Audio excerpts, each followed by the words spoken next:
ఏలూరు జిల్లా ప్రముఖ పుణ్యక్షేత్రం ద్వారకా తిరుమల చిన వెంకన్న ఆలయంలో స్వామివారి గిరి ప్రదక్షిణ కండ్ల పండగగా జరిగింది.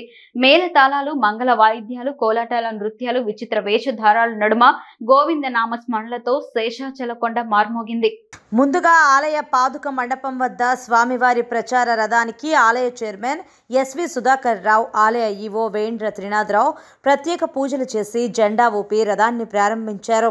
రథం ముందుకు మేళ తాళాలు, మంగళ వాయిద్యాలు, విచిత్ర వేషధారణలు, కోలాట నృత్యాలు, డప్పు వాయిద్యాలు సాగుతుండగా స్వామివారి ప్రచార రథాన్ని అనుసరిస్తూ వేలాది మంది భక్తులు గోవింద నామ స్మరణతో రథం వెంబడి నడిచి గిరి ప్రదక్షిణ పూర్తి చేశారు.